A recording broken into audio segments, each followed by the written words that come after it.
எனக்கு இது நிகிதான்ற ஒரு லேடியை எனக்கு 21 ஆண்டுகளுக்கு முன்னாலே தெரியும். அவங்க செய்த திருமண மோசடியில் நானும் பாதிக்கப்பட்டவன். நான் சின்ன ஆள், இந்த அளவுக்கு கிடையாது. அவங்க திருமணம் செய்து எல்லாத்தையும் ஏமாற்றி தாலி கட்டிட்டு ஓடிட்டு வரதட்சணை கேஸு போட்டுட்டு அவங்க வழக்கு தொடர்ந்து அந்த குடும்பத்தை அளவுலப்படுத்தி அவங்க 10 லட்சம் 20 லட்சம்ன்றது 2014 2004 பெரிய காசு. அதெல்லாம் மிரட்டி பணம் வாங்கியிருக்காங்க. நிறைய இடத்துக்கு தெரியும். நான் தைரியமாக என்றைக்குமே ஓப்பனாக பேசக்கூடியவன். நான் சொல்கிறேன், மற்றவங்க யாரும் சொல்லலை. எனக்கு இந்த நிக்கிதான் தெரிஞ்சிருந்தால் சொல்லியிருப்பேன். இந்த வழக்கே பொய்யான வழக்காக இருக்கும். இது கண்டிப்பான முறையில் இவங்க பணம் நகையெல்லாம் தொலைக்கிறதுக்கு வாய்ப்பு இல்லை. இப்போ ஏதோ அந்த பயல்களுக்கு வாக்குவாதம் வந்திருக்கும், அந்த இதில் இதை இப்போ பழி வாங்கியிருக்கான். அதனால் இந்த நிக்கிதான்றவ ஒரு குடும்பமே சீட்டிங் குடும்பம்.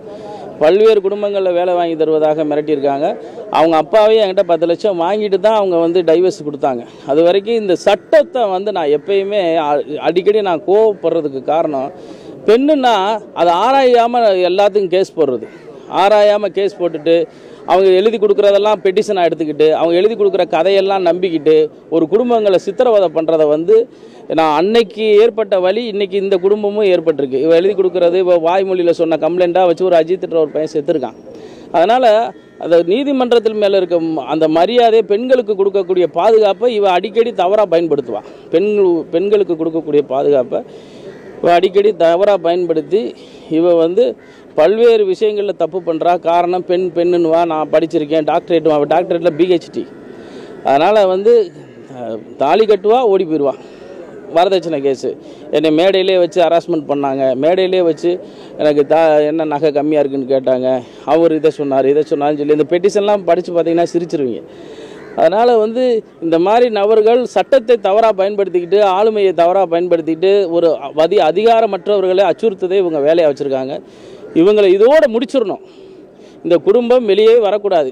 இந்த கொலை வழக்கில் இவங்களை முதல் குற்றவாளியாக சேர்க்கணும் அப்படின்றது என்னோட.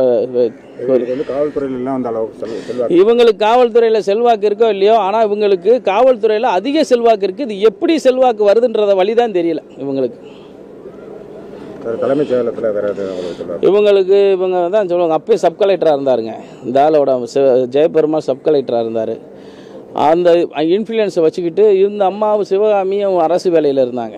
இந்த இன்ஃப்ளூயன்ஸை வச்சுக்கிட்டு இவங்க அடிக்கடி இது மாதிரி மக்களை அச்சுறுத்துறது, பயங்காட்டுறது, வேலை வாங்கி தரேன்னு சொல்கிறது, அரசு வேலை வாங்கி தரேன்னு சொல்கிறது, இப்படியே ஏமாத்துறது தான் அவங்களுடைய வேலையை.